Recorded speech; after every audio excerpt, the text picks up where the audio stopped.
கிறிஸ்துவுக்குள் பிரியமானவர்களே, இந்த நாளுக்கான தினசரி தியான வசனம் மத்தேயு எழுதின சுவிசேஷம் 1வது அதிகாரம் 24வது வசனம்.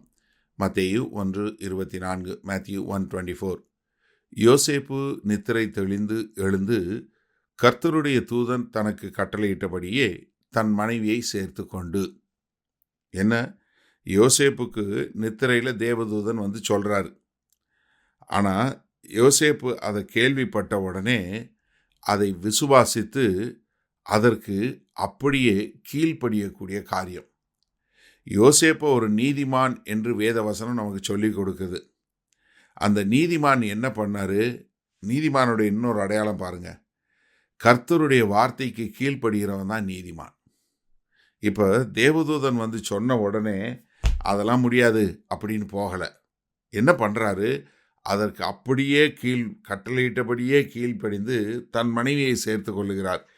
நீங்கள் லூக்கா 2வது அதிகாரத்தில் பார்த்தீங்கன்னா 4வது 5வது வசனம் பாருங்கள். அப்பொழுது யோசேப்பும் தான் தாவீதின் வம்சத்தானும் குடும்பத்தானுமாய் இருந்தபடியினாலே தனக்கு மனைவியாகிய நியமிக்கப்பட்டு கர்ப்பவதியான மரியாளுடனே குடிமதிப்பு எழுதப்படும்படி கலிலேயா நாட்டிலுள்ள நாசரேத்தூரிலிருந்து யூதேயா நாட்டிலுள்ள பெத்லெகேம் என்னும் தாவீதின் ஊருக்கு போனான். அங்கே போயிருக்கும்போது தான் அங்கே அவங்களுக்கு பிரசவம் ஏற்படுகிறது. அப்போ என்ன, தான் வந்து ரகசியமாக தன்னுடைய மனைவியை தள்ளுதற் சீட்டுக்கு என்று சொல்லக்கூடிய விவாகரத்து கொடுத்துடலாம் அப்படின்னு நினைத்து கொண்டு இருந்த காலகட்டத்தில் தேவதூதன் வந்து இல்லை, அது தேவனால் உண்டானது, பரிசுத்த ஆவியினால் உண்டானது, அதற்கு இயேசு என்று பெயரிடுவாயாக. அது மாத்திரமில்ல, அவர் ஜனங்களுடைய பாவங்களை மீட்டு ரட்சிப்பார், அது பரிசுத்த ஆவியினால் உண்டானது. தீர்க்கதரிசி சொன்னது என்ன, ஒரு கன்னிகை கர்ப்பவதியாகி குமாரனை பெறுவா, அவருக்கு இம்மானுவேல் என்று பெயரிடுவாயாக என்று சொன்னது, அதுவும் நிறைவேறத்தக்கதாக இது நடந்தது என்று கேள்விப்பட்ட உடனே அதை முழுமையாக விசுவாசித்தார். தேவதூதன் சொன்ன வார்த்தையை இது கர்த்தருடைய வார்த்தை என்று விசுவாசித்தார். அது கர்த்தருடைய வார்த்தை என்று விசுவாசித்ததை எப்படி நிரூபித்தார்? அதற்கு கீழ்ப்படிதல்னால. தேவனுடைய வார்த்தையை நான் விசுவாசிக்கிறேன்னு சொல்கிற ஒரு நீதிமான் என்ன பண்ணுறாரு? அந்த வார்த்தைக்கு கீழ்ப்படிந்து அதன்படி வாழக்கூடியதா.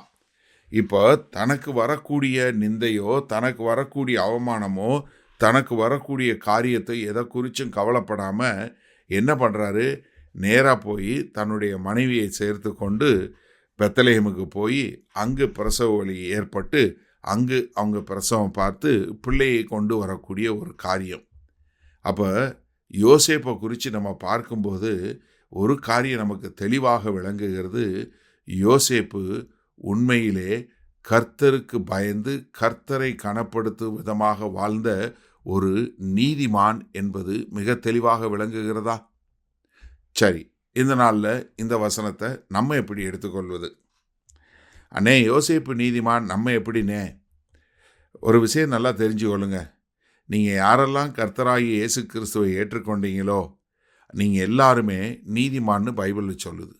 உங்களை எல்லாரையுமே வேத வசனம் பரிசுத்தவான் தான் சொல்லுது. ஏன்னா நமக்கும் நம்ம உலகத்துக்கும் கிறிஸ்தவத்துக்கும் உள்ள ஒரு வித்தியாசம் தான். இப்போ உலகத்தில் நீங்கள் 10வது எக்ஸாம் எழுதி அதை பாஸ் பண்ணி அதை படித்து பரீட்சை எழுதி பாஸ் பண்ணிங்கன்னா தான் உங்களுக்கு பேர் என்ன, நீங்கள் 10வது பாஸ் பண்ணீங்கன்னு. ஆனால் பைபிளில் அப்படி இல்லை.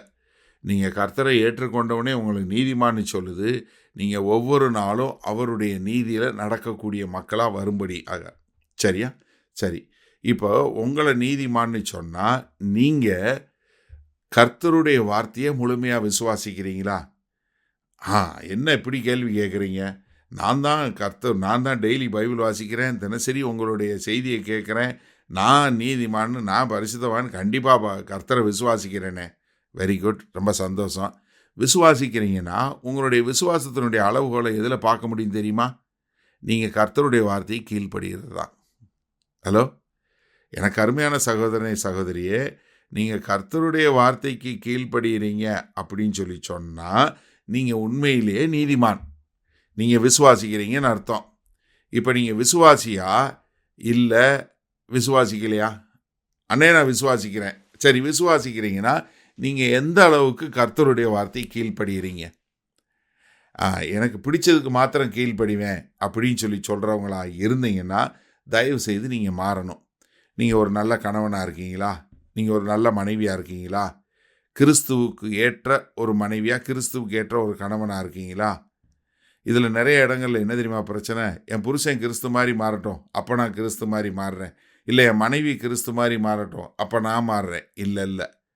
எனக்கு அருமையானவர்களே, நீங்கள் ஒவ்வொருத்தரும் கர்த்தருடைய வார்த்தைக்கு கீழ்ப்படிந்து உங்களை நீங்கள் சரி பண்ணுவீங்களா? மற்றவங்கள இல்லை, உங்கள் கணவன் இல்லை, உங்கள் மனைவி இல்லை, உங்கள் பிள்ளை இல்லை, உங்களை நீங்களே சரி பண்ணுவீங்களா? வல்ல பிதாவே, இந்த அருமையான நல்ல நாளுக்காய் நன்றி. இந்த செய்தியை கேட்டுக்கொண்டு இருக்கிற ஒவ்வொருவரும் நீதிமானாயும் விசுவாசிக்கிறவர்களாய் இருப்பதற்காய் நன்றி. அவர்கள் ஒவ்வொருவருடைய விசுவாசத்தின் அளவுகோல் அவர்கள் தேவனுடைய வார்த்தைக்கு கீழ்ப்படிவதில் இருக்கட்டும் என்று மீட்பெரும் இரட்சகருமாகிய இயேசு கிறிஸ்துவின் மூலம் ஜெபிக்கிறோம் ஜீவனுள்ள வல்ல பிதாவே, ஆமேன். கர்த்தர் உங்களை ஆசீர்வதிப்பாராக. நாம் இன்று மாலை மணால சந்திப்போம்.